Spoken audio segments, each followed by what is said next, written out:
Just a shot in the dark here. But are you someone who feels uncomfortable with the idea of being vulnerable? It makes sense. It's actually pretty healthy. Vulnerability should involve some discomfort. It's kind of wrapped into the definition, right? Although I'm sure you've heard, or on some level you know, that there are some amazing connections and experiences just on the other side of being vulnerable. Today, we're going to chat a little bit about vulnerability through the lens of Brene Brown's amazing book, Daring Greatly. Welcome to The Grit Show, Growth on Purpose. I'm glad you're here. I'm your host, Shauna Rodriguez, and I'm honored to be joining you on this journey as part of this community growing together as seekers and thrivers. If you haven't gotten your copy of our free coloring pages to support you on your self-care journey, jump on over to coloringpages.thegritshow.com to download those and get added to our mailing list. The link is in the show notes, which makes it easy to find. Today, you get a shorter solo episode with just me. I get you one-on-one, and I'm very excited to dive in and chat with you a bit about someone else's work and concepts that I found extremely powerful and valuable. Brene Brown is a PhD and a researcher. She's also a social worker and a storyteller. She has multiple books you may be familiar with, from The Gifts of Imperfection, Rising Strong, Braving the Wilderness, and Dare to Lead, as well as Daring Greatly, which will be the focus of our conversation today. I'm a big fan of her work, and not just because of my long career as a social worker and my heart of a storyteller, though I'm sure that helps. If you know Brene, or if you've seen her speak or heard about her, she connects and she relates. She does research that tells a story, and it makes an impact. Her work is also very easy to apply. And being here on The Grit Show, you know that's what we like. We like things that you can immediately reflect on and see reflected in your life. We can't begin a conversation about daring greatly without starting with vulnerability. And because of time, that's really going to be the majority of our focus. So we're going to start with definitions, right? Keep it simple.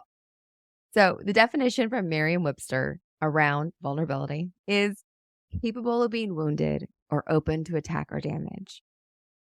It seems like the conversation might end right there, right? Why would we want to be those things? What could be the benefit of being capable of being wounded or open to attack or damage, right? Most of what we work for in policy and wars and everything else is to try to not be vulnerable. We try to prevent those things from happening, from being wounded or attacked or damaged. However, in the book, Brene notes very succinctly that vulnerability is the birthplace of love, belonging, joy, courage, empathy, and creativity. It is a source of hope, empathy, accountability, and authenticity. Which, I mean, love, belonging, joy, courage, empathy, creativity, hope, empathy, accountability, all of those words, authenticity, like those are all the words that when we think about what we want in our life, like that pretty much just defines them. So it seems to get to all the places we want to be and have all the things we want to have that we need to start with vulnerability. So that's why today we're going to have a conversation about vulnerability as a doorway to get to all the good stuff. Because the life you want is likely just on the other side of vulnerability. So, to have this conversation, we're mostly going to focus on the part of the book where she kind of unpacks and looks at the myths related to vulnerability. Because I think that's where most of us are, that the blockages for us, the places that make it hard to be vulnerable, are these myths that we kind of hold around it. So we're going to touch on those and kind of unpack that a little bit as our starting place to kind of look at ourselves and why we find it hard to be vulnerable and how we can be vulnerable in a way that's smart. Because again, we started with the definition, right? The definition alone makes you take pause to be like, why would I want to be vulnerable? Well, because I want all these amazing things that come with it. And because that's what I look for in my connections with other people. That's what draws me to them. That is the good stuff, is the vulnerability. So if that's what we want, then how can we kind of unpack what is preventing us from being there and from having? So the first myth we're going to look at is vulnerability is weakness.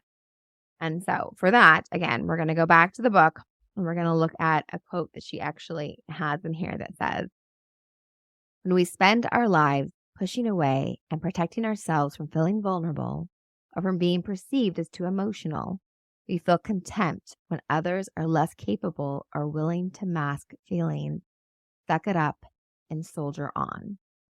We've come to the point where rather than respecting and appreciating the courage and daring behind vulnerability, we let our fear and discomfort become judgment and criticism. So there's this piece that to some extent, some of us, when we see vulnerability, because we have such a strong belief that it's a weakness, that we actually judge others who are vulnerable. And some of that comes from, as humans, we can have a hard time with emotions, with feelings, even though they are at their root one of those important parts of the human experience. This is something that I hope that we'll get into later in the podcast in a future episode, because it's something I'm still learning about, which I'm amused I have so much to learn about, considering I have a master's degree and a clinical license, that I kind of missed some of this. Like, I have a good understanding of it with young children and not so much with my own life and adults and that type of piece. It's amusing how I work so hard to be a specialist with working with children and with other people so that I didn't have to apply things to my own life. Yeah, that's a vulnerability thing too. One of the reasons we're having this podcast. But this much I know, vulnerability and the emotions that come with it is something we all need to reckon with a bit to be able to show up more authentically and get what we want in life. And so with looking at what I read about pushing away and protecting ourselves from feeling vulnerable or being too emotional, something we do because it's kind of a scary feeling when we don't know what to do with it and we're not familiar and comfortable with it. And so we do tend to judge and we do push away and we do see it as weakness instead of finding the strength in it. And so that is part of what we need to work for and to see that as a strength. And oftentimes it's when we can find the people we see it as a strength in that we can then see it as a strength in ourselves. And Brene Brown, if you're familiar with her, I think it's one of the great things that she's brought to the conversation is that you see her and her own journey and see that as something you admire and something you can connect with. And it makes it easier for you as a leader to see that and connect with that. And as you look at the people in your life that have been vulnerable with you and those moments you've connected with them, that's when you start to have that. So I feel like that the vulnerability is weakness myth is easiest busted when we find others that we see it as a strength in, and we can so slowly apply that to ourselves. So that's a myth you kind of prescribe to. I feel like that's the place to start, is to start to see where you see it as a strength and to understand that that connection that we all want and that authenticity we all want is just on the other side of it. The second myth is just the simple, I don't do vulnerability. How many of you are like, yeah, that's me. I just don't do vulnerability. I think that I was that way for a long time and didn't even realize I was that way for a long time. And part of that, I think that for everyone listening, that part of that can be, a defense mechanism, but also sometimes we're worried that our truth isn't enough, that we've been through some hard things. I think that everyone listening, one reason you're here, one reason this is a podcast you've chosen is because you've been through some hard things. Like I've said, the Grit Show, that title is because we've been through the things. And that is why we've got the grit. That's why we're here. The name describes the people that are in the audience. So what we've been through is hard. We made through, but it was hard. And that's why you're here. And it took a toll to get to the other side of that. And it's sometimes hard for others to see that toll. And even if they see that, we don't need their judgment. And sometimes we're still recovering ourselves and we don't have space for their judgment. And it's been amazing for me, like when I've even gotten to a place to share some things, which we'll talk about this a little bit later, but I went through a very difficult time where I was actually fired from a job that I had, a job that I was amazing at. And I can say that without flinching. I knew it at the time that I was amazing at it, but of course, when you get fired, you question everything. But I had actually reported to HR that I'd been sexually harassed shortly before the bizarre firing that took place. And those two things were directly related. And I still stand firmly behind the fact they were. And there's a lot of complications to go with all of that. But I still remember the first time that I told somebody whom I thought very highly of. She was somebody that had previously been involved in my organization. And I was so worried about other people's way of taking this because I could barely explain it. It's not supposed to happen. It's not a real thing. Like, people don't do that. You don't want to believe that can happen to you. Like, how are other people supposed to believe it happened to you?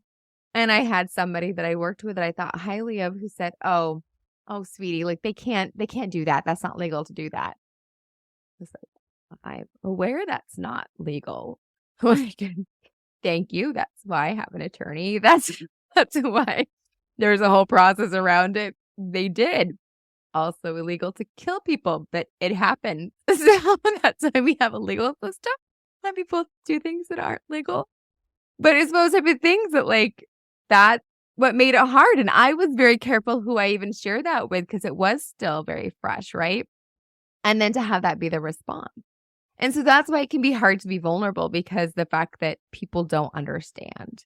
And so it's hard. If you've gotten to a space where you can speak about it with an even tone, and even now I'm sharing it with all of you in a very even tone. It has been years since that occurred. I've done so much to remedy myself and my career and everything since that happened. And so I can speak with an even tone. But even when you say it, then everyone's like, oh, that was nothing. It didn't affect her, right? It's not a big deal. But of course it did. Of course it had a huge weight. I still remember the wonderful friend, very well-intending friend who I think highly of still, who called me to let me know how much less money I would make over my lifetime because that had happened. And I was like, this isn't helping. Like, I love you, but this isn't helping. And so it's hard to do vulnerability when you don't know how people are going to respond because it is such a complicated dance, right? Being able to convey what we've been through, being authentic about the level of effect it's had on you, and being worried about being judged based on it. So it's a struggle. It's a struggle about it. But the truth of the matter is, we're all vulnerable. I was still vulnerable whether I shared it with somebody or not. And so this myth that I don't do vulnerability, this myth that I could pretend that I wasn't vulnerable. No, I was very vulnerable. And there was people that I shared things with that it took a little bit of a hit when I shared it with them. But there was so many other people that I shared it with them, and it was such a healing experience, and their connection and their ability helped me get to a better place with it. And you have to go ahead and do that to find the good and the bad. And you have to walk through those places and find the people that are going to be the supports and the right people. It didn't change. The definition of vulnerability, if we go back to that, I was vulnerable. There was no way I wasn't vulnerable. It's just how alone and vulnerable I was versus being vulnerable and connected and authentic and healing and getting to the other side of it. And so that's the myth of I don't do vulnerability. You're vulnerable whether you're going to share it or you're not going to share it. And so it's a matter of finding your people and being safe and vulnerable in small ways so you can find that network that can support you, if that makes sense. And then the third myth is that vulnerable is letting it all hang out. So if you're vulnerable, you have no boundaries and everything is everywhere, and that it's not safe to be vulnerable and everything is just all over the place. And I know we've all experienced someone who is in a place where they can't hold boundaries, but you can be vulnerable and still have boundaries and choose who you're vulnerable with. And obviously, with my examples that I gave, the one friend who gave me the quote about how much less I would make over my lifetime. Because the fact that I've been fired after reporting sexual harassment, she is somebody who is still a good friend, and she's redeemed herself and been a great friend in a million ways since then, right? But the other person that professionally that I approached, and she had that response of, "Oh, sweetie, that can't happen." She's not somebody that I continue to share that experience with or went back to. Is not somebody I use as a professional resource after that occurred. So it's one of those things that you can have boundaries and you can do that. So the quote from the book, because like the research, again, because Brene Brown's a researcher, is that, not everyone is safe to be vulnerable with, and not every situation is safe to be vulnerable in. And so you have to judge and kind of figure that out.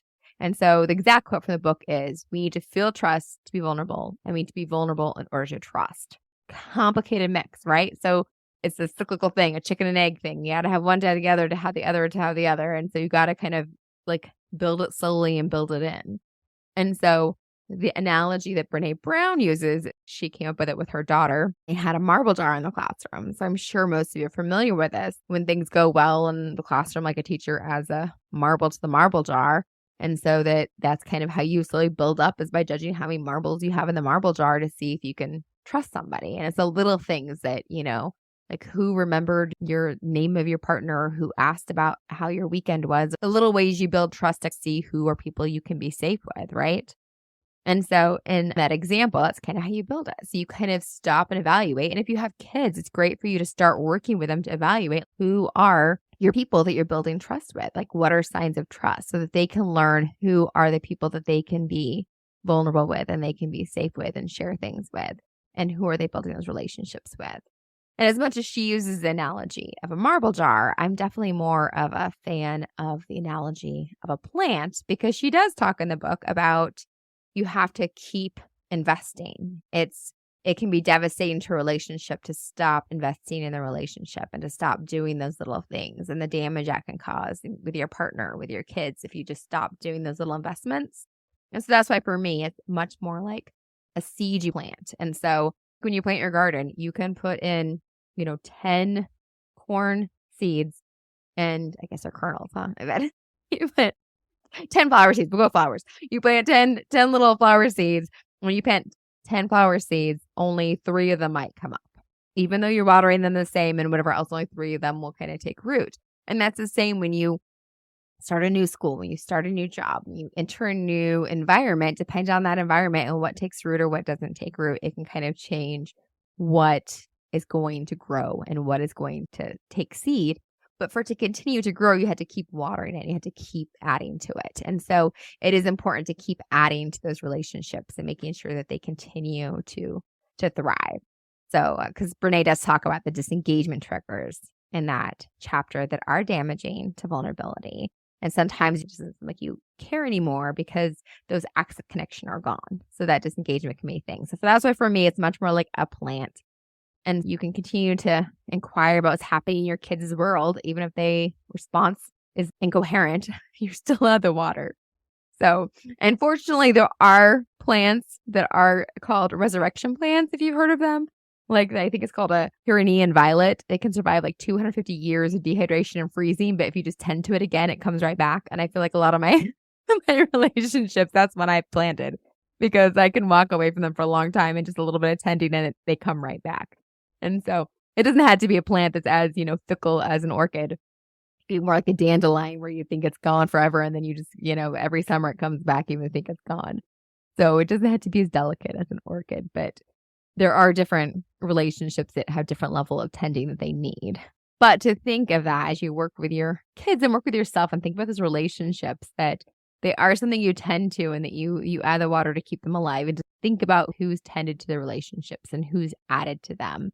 And that you need to feel trust to be vulnerable, and we need to be vulnerable in order to trust, and that you need to add those in small ways. And it starts in small ways of trust that can kind of build and become more of that. And so that you aren't just trusting anybody, that there are boundaries about who you trust, and then it makes a difference and it builds on it as you do it over time. So the man that I enthusiastically share my life with, our first lunch after not seeing each other for 20 years, there's a lot going on in my life, and he definitely did not hear about it that day. We hadn't seen each other for 20 years. In fact, the third time we hung out, which was a few weeks after that, he was pretty mystified that I only wanted to meet for like a happy hour and I didn't want to go out with his friends. And it was a matter of just, I was at capacity. I was dealing with a medical situation with a family member. I had a larger legal context that was suffocating my family, and I was at capacity. And so as much as 2 hours with somebody that I used to know, who had hung out with a couple times, and I knew it was a safe context that I would enjoy and I would have a good time, because, even then self-care is very important at that time in my life. An evening with a bunch of people that I did not know, having small talk and engage, I just was not capable of that. And so having that balance of, where that was at and getting to know him and getting further into that relationship. And so we all have that where we walk those little lines of we give this much, and then it just grows from there. And so it's important that you spend that time to kind of gauge how much information you give and how much you share as you grow in your relationships. Because obviously now he knows everything about me, but it took time to grow that trust. And it was a matter of he actually came up to help me hang cabinets, and we ended up sharing like everything. Well, not everything, some pretty big highlights that made it easy fill in all the other details. We spent that time together and have built that trust. And now he gets to walk the balance with me as I share in a podcast that we are postponing our wedding, that I was fired many moons ago, and that we spent 6 months waiting to see if I had metastatic brain cancer. And so that's something that like we've grown into and that we've figured out together. So it's one of those type of things that you figure out where those things are, where those lines are, and that for everyone it can be different, but you have that say about you can share this much with this person and that much with a different person, and it makes a difference. And as we wrap this up, I just want to go back to something that I talked about on episode 18 with our guest, Donna Barker. She talked about writing from the scars, not the wound. And sometimes our boundaries when it comes to our vulnerabilities kind of connects to that. Because I know that when we're here, I am very open with you about some very vulnerable personal things that I've been through. And I want to model that. I want you to see that. I want to be part of that conversation and for you to know that. There's also an element that I'm speaking from those scars, not from the wounds. That there are things that have happened in my week, in my day, in my month, in the last 3 months that I don't speak to the same. And I think that when you have that question about vulnerability and knowing those boundaries, to remember, I've shared with you the story of how few people I told about my metastatic brain cancer when I was actually going through that. And to be able to realize that when I was going through that, it was very limited who I talked to about that. I definitely didn't do a podcast episode while it was happening. And in episode 4 on bucket lists, I talk more about that. But now that I'm in a different phase with that, and it is a scar and not a wound, I can speak more about that. So as you look at your boundaries, sometimes that vulnerable piece, if we go back to the definition of vulnerability, right? And me talking about the sharing when you are vulnerable, that myth around that you are vulnerable, whether you're sharing it with others or not, that being more particular about who you're sharing with, depending on if it's still a wound and where you're at in that process and how vulnerable you are, dictates how many people you're sharing and who you're sharing with and how much you can share. So hopefully that conversation with Donna Barker and that, I loved that when she shared that about with writing, was what she was sharing about in that episode. So our last myth that we're going to talk about is about we can go it alone. It's the fourth myth on vulnerability. And this is one that I definitely was guilty of. After reading Daring Greatly the first time when I read it some time ago, one of the notes I wrote to myself was that I was potentially selecting romantic partners who saw vulnerability as a liability, which made it easy to never be vulnerable with them. So kind of protected myself there. Ironically, I might have also worked at helping them be more vulnerable because, clinical degree, training as a therapist, I don't know. And overall, I tend to do that with people while at the same time not applying the same rules to myself. And so one way is noticing how challenged you are to receive help. And if you go back to episode 35, when I talked to Josh and Diane, you might remember that I specifically asked them about how easy it was to ask for help, and both of them trying to answer that question. And the reason I asked that is knowing for me, that was a big step in entering the amazing relationship I have, was being able to ask for help. And for my partner, that was something he needed to work on as well, was being able to receive help. Asking for help still isn't something he still works with, right? But even receiving help for him was a challenge. And there's something that's in the book, Daring Greatly, very specific on this, that mentions about when we attach judgment to receiving help, we knowingly or unknowingly attach judgment to giving help. I say that again. When we attach judgment to receiving help, we knowingly or unknowingly attach judgment to giving help, which is a phrase I read a few times when I read the book.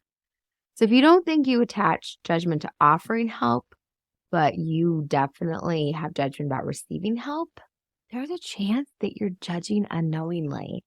That knee-jerk first reaction you have when your sister calls asking for support, or when somebody needs something, even though you go do it because you have to, and that's how you define yourself as somebody who's helpful, that you're judging them because you don't ask for help or receive help well.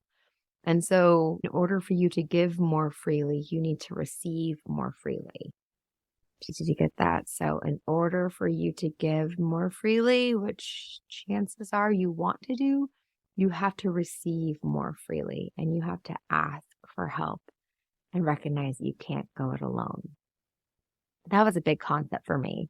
And I think that that's one of the places where in my life I've improved the most and grown the most, because I love my father, and growing up, I wanted to be like him, who's very independent. He didn't need other people, and I wanted to be independent, but he's also very helpful. So I wanted to help everyone, but not need help myself. And that's not actually how that all works. And so I really think that looking at Daring Greatly and looking at that for myself and understanding my need to be able to accept help being a key component of me being able to give help, and me finding out how to ask for help, was a really important thing. Again, we go back to the story of me letting my now love my life fiance into my world, was him driving up to help me hang cabinets. It was a big deal that I let him come do that.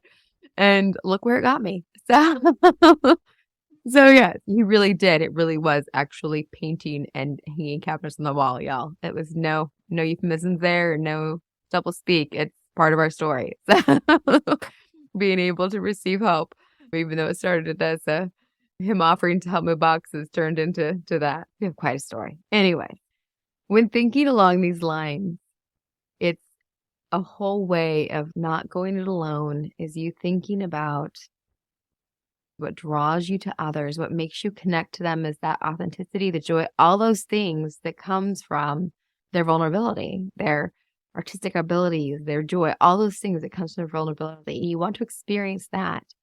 But in order to experience that, you need to be able to share that part of you as well.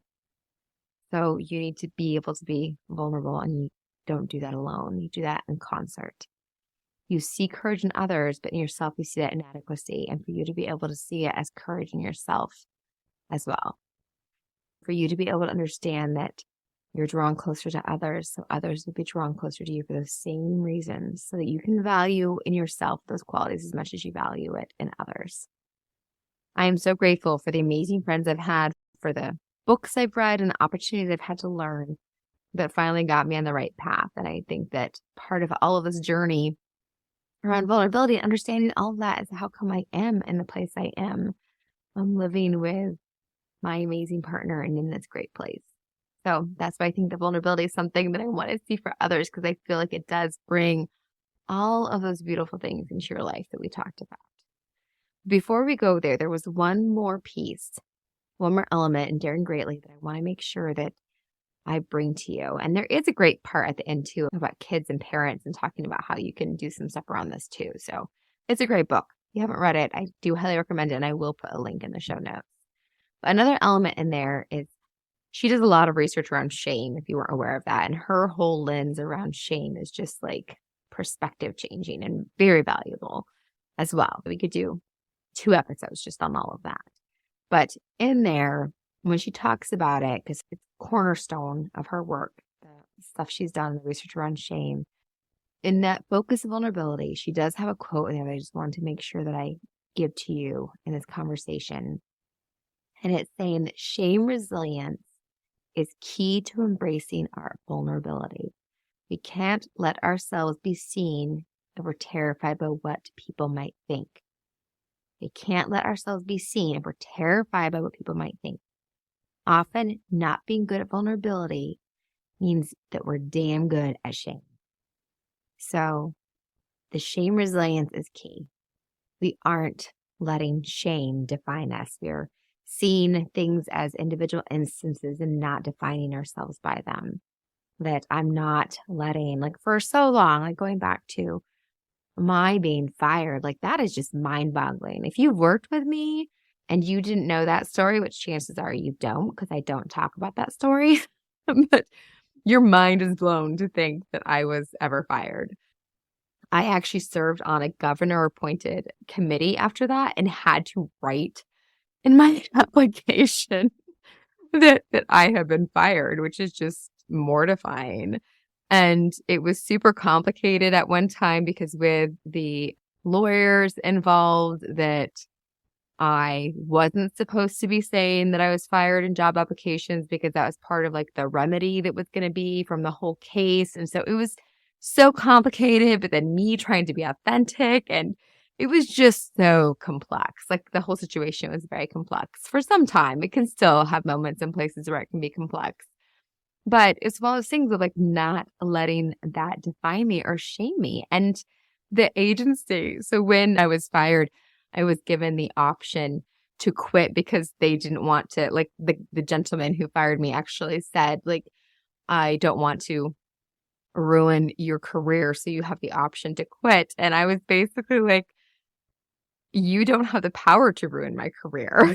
I'm not giving you that power. And me quitting after, like, no, I wouldn't quit, and I'm not quitting. This is not my choice, and you know exactly why you're doing this. So I'm not going to give you that. The whole way they handled things, and through the lawyers, the things that they said about me and all the different things, and like involving lawyers and making it feel like, you know, if I said anything, I could get in trouble. And I still won't say the name of the company. I've wiped them from my resume, my online stuff. And so, because I want no connection to them, it makes me sad. It's very sad.